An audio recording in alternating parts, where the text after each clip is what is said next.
नमस्कार श्रोते हो, दीपक रेगे कथाकथन चॅनलवर तुम्हा सगळ्यांचं मनापासून स्वागत. मित्रांनो, तुम्ही ऐकताय पोपटराव भसे यांची जोडीदार ही कादंबरी आणि आज भाग 11वा. रूपा दुकानात शिरल्याबरोबर मी गल्ल्यावरनं उठले आणि तिला विचारलं, रूपा तू जेवून आली आहेस का जेवणार आहेस? नाही, मी जेवून आले. मग मला डबा दे, मी ऑफिसला निघाली आहे, अर्जंट काम आहे. 4 वाजेपर्यंत येईन मी. आणि हो, भाजीपाला घ्यायचा राहिला आहे. तू बाजारात जाणार असलीस तर ठीक, आणि जाणार नसलीस तर मालूला पाठव, आणि 2-3 डझन लिंब आठवणीनं घ्यायला सांग.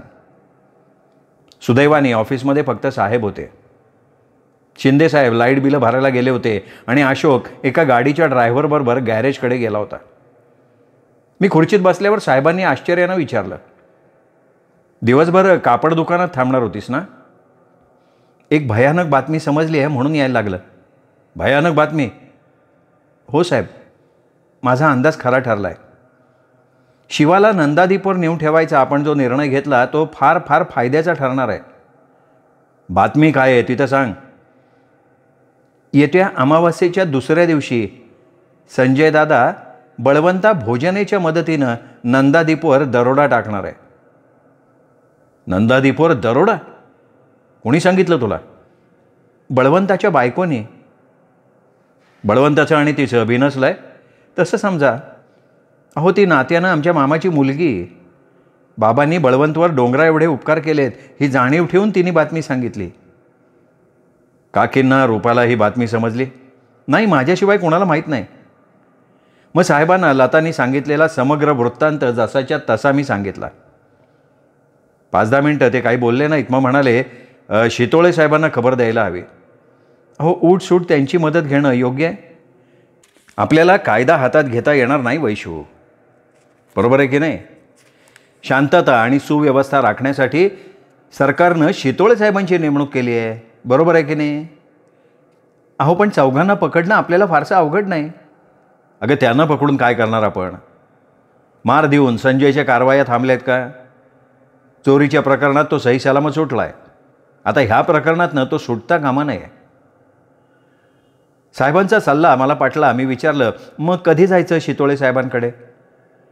अजून 7-8 दिवसांचा अवधी आहे. घाबरून जायचं काही कारण नाही. आपण सोमवारी जाऊया. तोपर्यंत तू एक गोष्ट कर. कुठली? नंदादीपच्या तिजोरीतली रोकड, दागदागिने एखाद्या बँकेच्या लॉकरमध्ये नेऊन ठेव. ठीक आहे, उद्याच नेऊन ठेवते, रिस्क नको. आणि या गोष्टीची काकींजवळसुद्धा वाच्यता करू नको, आणि त्यांना पुढच्या गुरुवारी आपण कोसगावी पोहोचतं करून येऊ. चालेल की? तुम्ही जेवलात? नाही. मग उठा, माझ्या पोटात कावळे कोकळायला लागलेत. उद्या बँकेत माझ्या प्रकरणाची चौकशी करशील? जेवायला सुरुवात केल्यावर साहेब म्हणाले, हो करीन की. येत्या आठवड्यात मंजूर होईल. पंडित दात ओठ खातोय असं समजलं आहे. दुसरं काय करणार बिचारा? शितोळे साहेबांनी त्याची हवाच काढून टाकली आहे. पारगावच्या खरेदीचा इंडेक्स मिळाला आहे का? नाही, मी चौकशी नाही केली आणि चौकशीचं कारणही नाही. एक सांगू का साहेब? आता आणखीन काय सांगणार आहेस? नाही, अंदाज वर्तवते. सुधाकरला जावई करून घ्यायचा शितोळे साहेबांचा विचार वाटतोय. वैशू, तुझा अंदाज आणखीन कोणाजवळ वर्तवू नको. सुतावरनं स्वर्ग गाठणं योग्य नाही वाटत. साहेब, तुम्ही बघत राहा, माझे अंदाज सहसा चुकत नाहीत. मग मी विषय वाढवला नाही. साहेबसुद्धा खोला शिरले नाहीत. सोमवारी सकाळी 11च्या दरम्यान आम्ही पोलीस स्टेशनला गेलो. आत जाण्यापूर्वी 5 ते 10 मिनटं मंदिराची पाहणी करण्यासाठी जावं लागलं. 16 बाय 19च्या 3 फूट उंचीच्या चौथऱ्यावर 10 बाय 13चं मंदिराचं काम चालू होतं. प्रदक्षिणा घालण्यासाठी 4ही बाजूंनी 3 फुटांची स्पेस सोडली होती. एका कार्यक्रमाच्या बंदोबस्तासाठी शितोळे साहेब बाहेर गेल्याचं तिथेच आम्हाला समजलं. आम्हाला तासभर कापड दुकानात जाऊन बसायला लागलं. 12:15 वाजता शितोळे साहेबांचा फोन आला. फोनवर काहीही न सांगता पोलीस स्टेशनकडे येत असल्याचं आम्ही सांगितलं.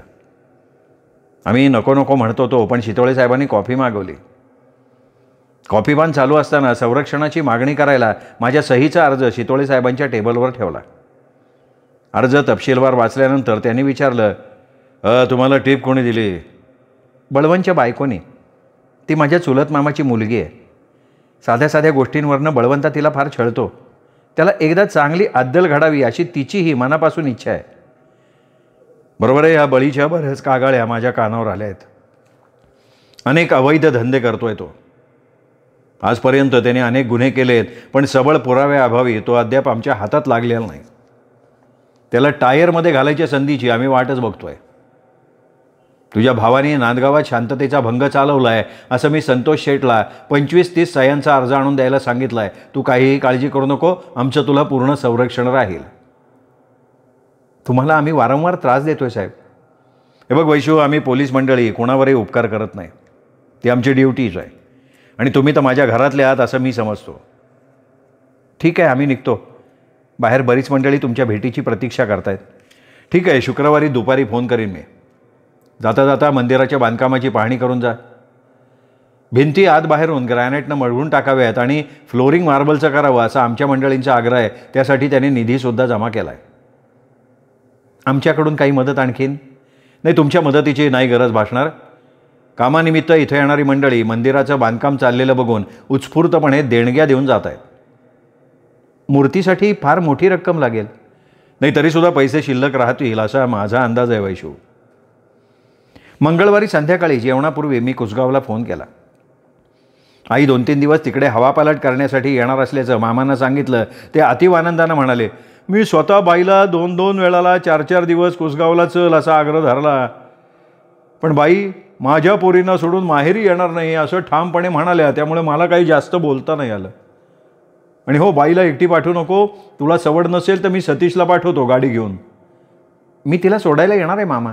मग हरकत नाही. बरेच दिवस तुझेही आजीवळला पाय नाही लागले. मामा, मामींच्या हातचे मुगाचे वडे आणि अलका वहिनीच्या हातचं वांग्याचं भरीत खायचं आहे. एवढंच आहे ना? 11-12 वाजेपर्यंत या. वाट बघायला लावू नका. जेवायला खाली गेल्यावर जेवता जेवता मी आईला म्हणाले, आई अगं मगाशी लक्ष्मण मामांचा फोन आला होता. वय काय म्हणला? उद्या त्यांनी तुला कुसगावला बोलवलं आहे. जरुरीचं काम आहे म्हणाले.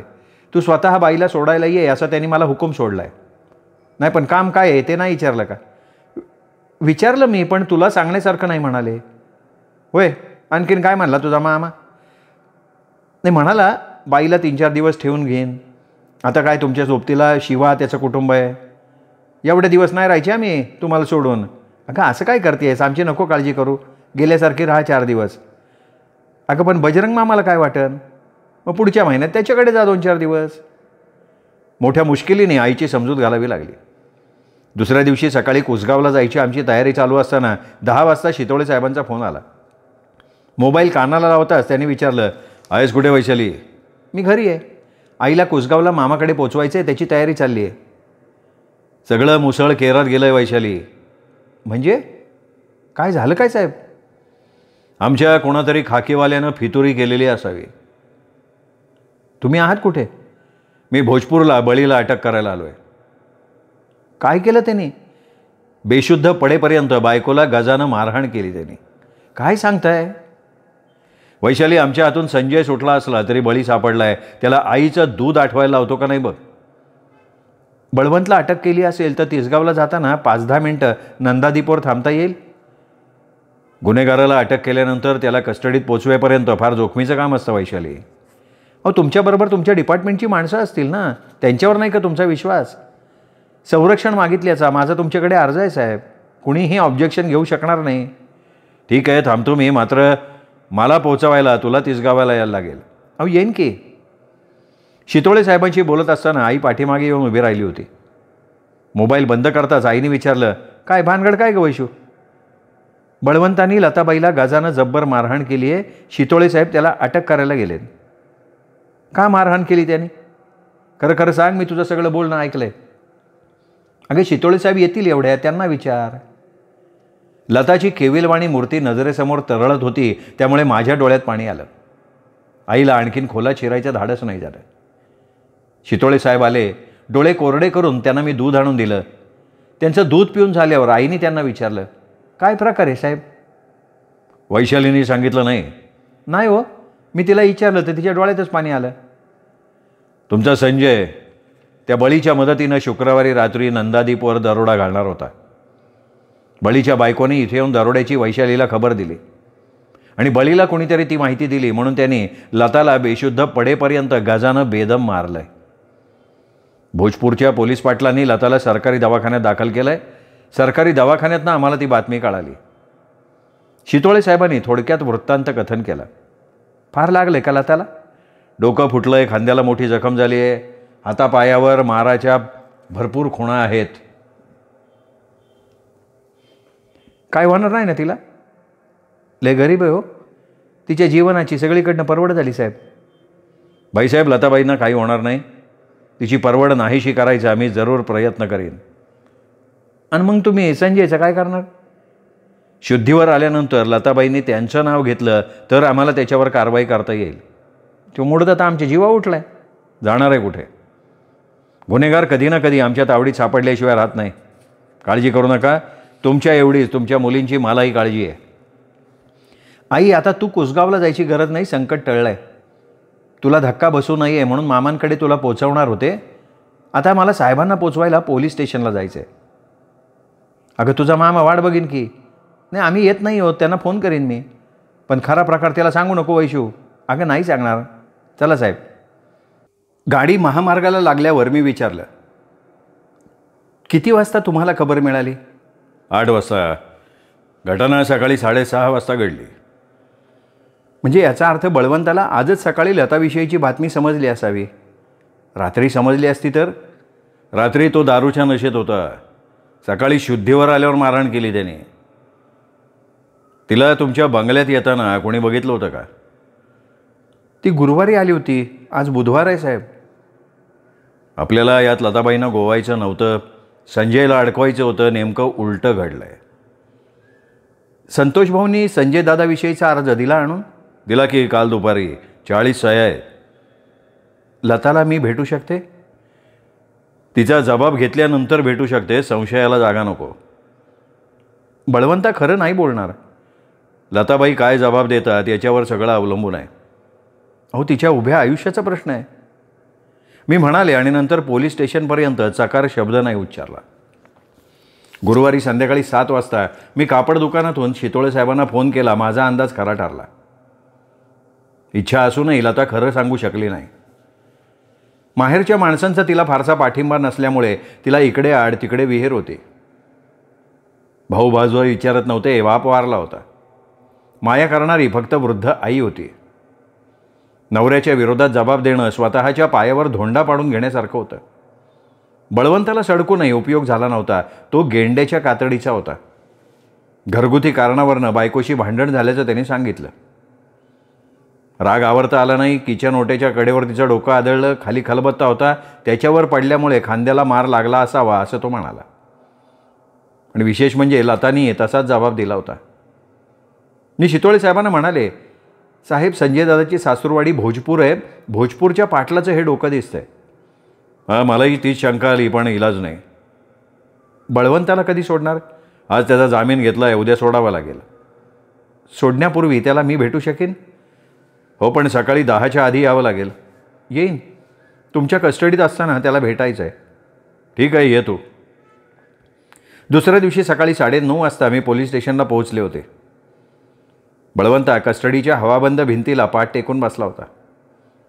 एक झेरोचा बल्ब कळाहीन दिसत होता. खाली फाटकं पोतं, जमिनीवर धुळीचं साम्राज्य, कोळिष्टकं, कुबट्ट वास आणि 2 दिवसात मिळालेला यथेच्छ मार यामुळे बळवंताची अवस्था दयनीय झाली होती. मला दारात बघता त्याची मान शरमेनं खाली झुकली. मी शांतपणे म्हणाले, थोड्या वेळाने तुम्ही जामिनावर सुटणार आहात असं समजलं म्हणून मी तुमच्या भेटीला आली आहे. आज शुक्रवार आहे वळीभाऊ. आमचा संजय दादा तुमच्या सुटकेची वाट बघत असेल. आजचाच दिवस तुम्ही फिक्स केला होता ना? संधी हुकलेली नाही. अंधार पडल्यावर कधीही दरोडा टाकायला या. आम्ही दोघी बहिणी आणि आईच फक्त नंदादीपमध्ये असू. आम्ही बाया माणसं काय प्रतिकार करणार तुम्हाला? निमूटपणे कसलीही खळखळ न करता तिजोरीची चावी तुमच्या स्वाधीन करू. का गप्प का बसलाय? बोला की. हे सगळं साप खोटं आहे. कुणी सांगितलं तुला? नाही, तुम्ही खरं बोलणार नाही याची कल्पना आहे हो मला. कसं आहे ना, खरं बोलायला सुद्धा हिंमत लागते आणि खरं बोलायला अंगात बापाचं अस्सल रक्त असावं लागतं. बोकडाच्या अवलादींना आया बहिणींची ओळख नसते. खरं आहे का नाही? तू आली का सांग? लतानी तुमच्या विरोधात जबाब दिला नाही हे सांगायला आली आहे. हे बघे, ती माझी बायको आहे. तिने माझ्या विरोधात जबाब द्यायचा प्रश्नच निर्माण होत नाही. घरगुती कारणावरनं आमचं भांडण झालं. तुमच्या पोलीस पाटलांचं मी मागाशी फोनवरनं कौतुक केलं आहे, त्याबद्दल मला काहीच म्हणायचं नाही. मला फक्त एक विचारायचं आहे, आम्ही तुमचा काय अपराध केला आहे तो तरी सांगा. माझ्या बाबांनी तुमच्यावर केलेले उपकार एवढ्यात विसरलात तुम्ही बळीभाऊ? माझ्या प्रश्नांची तुमच्याकडे उत्तरं नाही आहेत. संजयनं तुम्हाला फार मोठं घबाड मिळवून द्यायचं कबूल केलं होतं ना. घाणीत वारंवार तोंड खुपासणाऱ्या डुकराच्या नादानं तुम्ही नरकाचे धनी झालाय.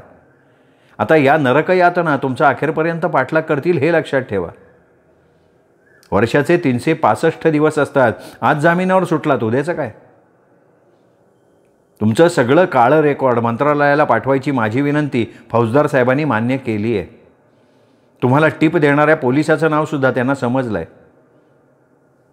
केवळ लताच्या तोंडाकडे बघून आज माघार घेतली आहे मी, पण बळीभाऊ तुम्हाला आत्ता सांगून ठेवते, मी तुम्हाला कधीही तडीपार करू शकते. असं सांगून मी कस्टडीच्या खोलीतनं बाहेर पडले. त्यांनी पुन्हा संजयच्या नादाला लागू नये आणि लताला त्रास देऊ नये हे 2 उद्देश मनात ठेवून मी त्याला भेटायला गेले होते. मनातला हेतू बराचसा साध्य झाल्याच्या समाधानात मी पोलीस स्टेशनच्या बाहेर पडले. समोरून अनुराधा येताना दिसली. माझा आनंद द्विगुणित झाला. माझा हात हातात घेऊन ती मला हसत म्हणाली, बरं झालं भेटलीस, थोड्या वेळाने मी येणार होते दुकानाकडे. खरं की काय? मग काय खोटं सांगते का? का गं, काही खरेदी करायची आहे? नाही गं, परवा वाढदिवस आहे माझा, निमंत्रण द्यायचं आहे. फक्त मलाच का, आणखीन कोणाला गं? सुधाकरला, मधुभाऊंना, त्यांच्या 2 मित्रांना. अगं बाई, मोठा कार्यक्रम दिसतोय. नाही, घरगुती स्वरूपाचा करणार आहे. तुमच्याशिवाय आणखीन 4-5 शेजारी पाजारी. मग पोलीस स्टेशनला का आलीस?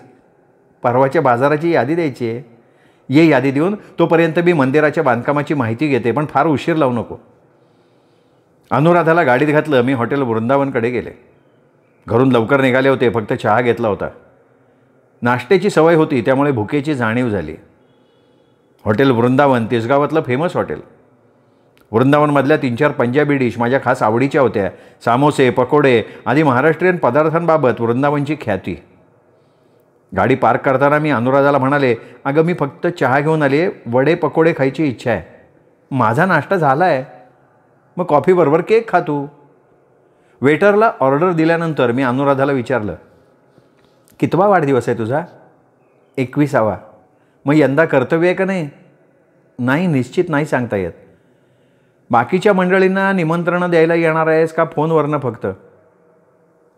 माझ्यातर्फे तू नाही का निमंत्रण देऊ शकणार? अगं वाढदिवस तुझा आहे बाई, मी सांगणं प्रशस्त नाही. असं कर, माझ्याबरोबर आमच्या ऑफिसपर्यंत चल. मधुकर साहेबांना प्रत्यक्ष भेट, निमंत्रण सांग आणि मग तिथून बाकीच्यांना फोन कर. माझा डबा घेऊन रोपा येईल, मी तुला सोडायला येईन. पण मधुभाऊंच्या समोर सुधाकरला फोन? अगं त्याला इथून फोन कर, का त्यालाही भेटायला जायचं आहे? मी मिश्किलपणे विचारलं. नाही, फोनवरनं सांगणार आहे. गेल्या रविवारी नाही सांगितलंस का?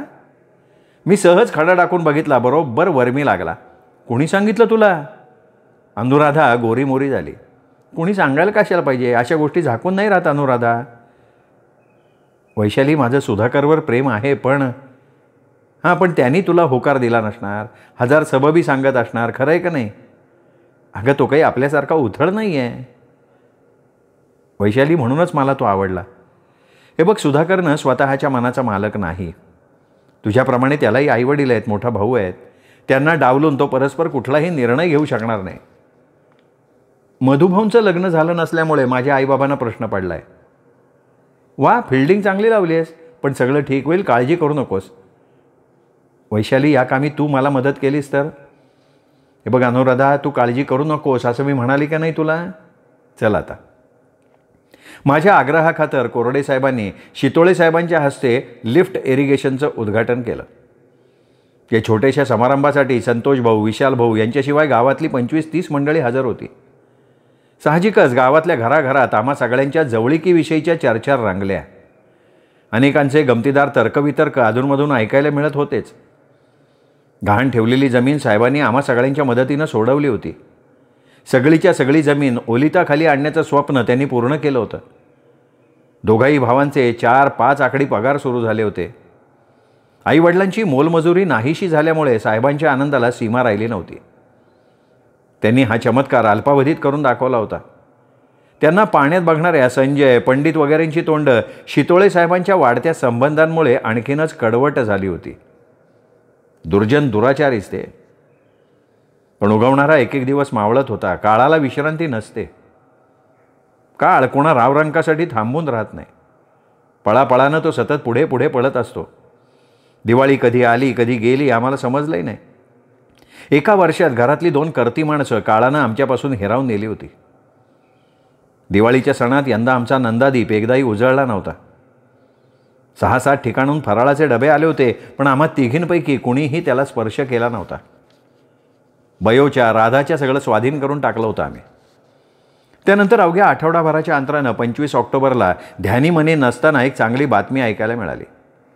अंगाभोवती साडी लपेटून मी बाथरूम बाहेर पडल्यावर रूपानं माझ्या हातात मोबाईल दिला. मी विचारलं, कुणाचा फोन आहे? आपल्या साहेबाचा. साडी न नेसता तशीच खाली बसले आणि साहेबांना विचारलं, का फोन केला साहेब? आजचा पेपर पाहिला नाहीस? नाही हो, आत्ताशी कुठे आंघोळ झाली आहे. काय आलं आहे पेपरमध्ये? एक आनंददायी बातमी छापून आली आहे. कोर्टानं गुलाबराव काळे आणि श्रीधर गुंजाळ यांना प्रत्येकी 5-5 हजार दंड ठोठावून 6-6 महिन्यांची सक्त मजुरीची शिक्षा दिली आहे. आणि आपल्या नुकसान भरपाईविषयी काही निर्णय दिलाय की दोघांच्या कुटुंबियांना 1 महिन्याच्या आत 5 लाखांची भरपाई करायला सांगितली आहे. जर त्यांनी मुदतीत ही रक्कम भरली नाही तर कोर्ट त्यांची स्थावर मालमत्ता जप्त करणार. बातमीत याशिवाय आणखीन काही नाही. पुराव्याअभावी संजय सही सलामत सुटला आहे. रूपा, आईला पेपर दे वाचायला. मोबाईल बंद केला. मी समाधानानं म्हणाले. नाश्ता करतेवेळी आई म्हणाली, नागेश्वराच्या दर्शनाला जायचं आले मनात. तू येत असली तर लगेच जाऊन येऊ. नाही, मी आले असते, पण पेपरमध्ये छापून आलेल्या बातमीमुळे या प्रकरणात संजयचा हात असल्याची चर्चा चालू असणार. शिवाय 2-4 ठिकाणी थांबावं लागणार. तेवढा वेळ नाही गं. थोड्या वेळानं रूपाला घे आणि जा. आणि बयो, माझा डबा अर्ध्या तासात तयार करा. अहो, येतील की रूपाताई तुमचा डबा घेऊन. नाही, तिचं 12वीचं वर्ष आहे. इकडे तिकडे फिरण्यात तिचा बराचसा वेळ वाया चालला आहे. राधाला लवकर उरकून यायला सांग. अहो, सांगितलं ती तिची कामं करते. आज मलाच यायला थोडा उशीर झाला अक्का. ऑफिसमध्ये पोहोचायला मला 11 वाजले. शिंदेसाहेब एकटेच होते. मी विचारलं, साहेब कुठे गेलेत? क्रशरकडे गेलेत, लगेच येतो म्हणाले. आणि अशोक? तो रजेवर आहे, त्याच्या पोराला बरं नाही. तुम्ही बँकेत जाणार आहात ना? हा, साहेबांनी चेक लिहून ठेवला आहे, तुमची वाट बघत थांबलोय. चेकवर मी सही केल्यावर शिंदेसाहेब खुर्चीतनं उठले. ते गेल्यानंतर 10-12 मिनिटांनी राठोड बिल्डरचे सुपरवायझर आले. त्यांनी त्यांच्या दोन्ही साईडचे 2-2 लाखांचे चेक दिले. क्रश खडीच्या 10-10 गाड्यांची ऑर्डर देऊन गेले. युनी प्रॉपर्टीच्या साहेबांशी माझं बोलणं चालू असताना साहेब आले. नक्की दिवस सांगा ना साहेब. मी त्या साहेबांना विचारलं. सोमवारी या वेळेला तुमचा माणूस पाठवा, तुमचा चेक तयार ठेवतो. आणि चेक अर्धवट काढू नका. नाही, तुमचं एकही बिल पेंडिंग नाही ठेवणार. दिवाळी होईपर्यंत तुम्ही सांभाळून घेतलं, लय मेहरबानी झाली. माझा फोन बंद झाल्यानंतर साहेबांनी विचारलं, कुणाला फोन केला होता? त्या युनी प्रॉपर्टीवाल्यांना. सोमवारी चेक देतो म्हणालेत. एवढ्या तातडीनं तुम्ही क्रशरकडे का गेला होतात? ड्रायव्हर मंडळींनी फोन केला होता बोनसबाबत. आलं लक्षात. हो, कोणीतरी इकडे येऊन विचारायचं ना. तुम्ही त्यासाठी तिकडे जायची गरज नव्हती. तुझ्यासमोर ते विचारू शकले नसते. अद्याप कोणीही दिवाळी साजरी केली नाही. नाट लावायचा नाही म्हणून थोरल्या दिवाळीला मुलाबाळांसाठी थोडंफार गोडधोड केलं पाहिजे म्हणाले.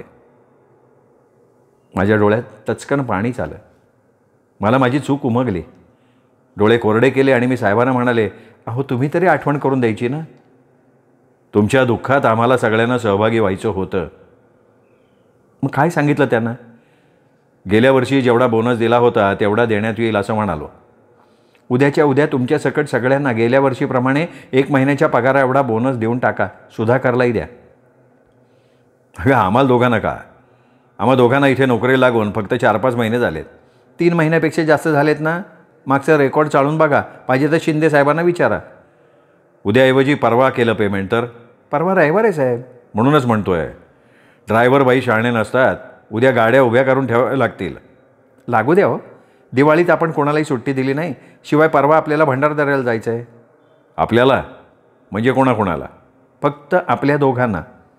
सकाळी 9-9:30 वाजता नेहमीप्रमाणे निघायचं आणि नेहमीप्रमाणे संध्याकाळी 7-8 वाजेपर्यंत परतायचं. अगं, पण मला पूर्वकल्पना. ही पूर्वकल्पनाच आहे. तुमची नकार घंटा ऐकून ऐकून कानाचे पडदे फाटायची वेळ आली. लाख मनाले दुनिया हाथ नहीं छूटेगा. अरे मेरे जीवन साथी, तेरे मेरे सपने अब एक रंग है. मी छानपैकी या कर्णमधुर गाण्याची धून साहेबांना ऐकवली.